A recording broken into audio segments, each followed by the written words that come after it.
આજથી મેં voice over કરવાનું ચાલુ કર્યું છે અને આજે મારે વેઇટ લોસ જર્નીનો ચોથો દિવસ છે. સો આજે મેં સવારે આગળના 3 દિવસની જેમ જ સાયકલિંગ કન્ટિન્યુ કર્યું છે અને આજે 13 કિલોમીટર પ્લસ મેં કવર કર્યું છે આજે. અને ઘરે આવીને 3 આંબળાનું જ્યુસ પીધું છે, જે થોડું વધારે ખાટું હતું પણ એ ચાલી જાય થોડા દિવસ માટે. એના પછી મેં ઓફિસ જવા માટે નીકળી ગઈ છું. તો જતા ટાઈમે રેગ્યુલરની જેમ જ મેં 10થી 12 પત્તા તુલસીના ખાધા છે.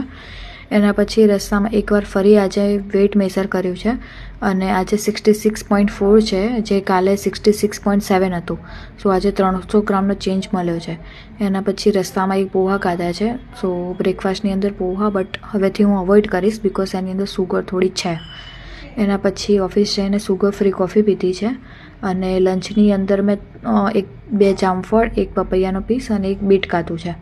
એના પછી બપોરે ચાને અવોઇડ કરવા માટે ગ્રીન ટી લીધી છે અને સ્નેક્સની અંદર મમરા, જેની અંદર ઓઇલ બહુ ઓછું હોય છે. એના પછી રાતે ડિનર નથી કર્યું, એના બદલે એક સંતરું લીધું છે અને આ જ રીતે કન્ટિન્યુ થઈ ગયું છે મારું.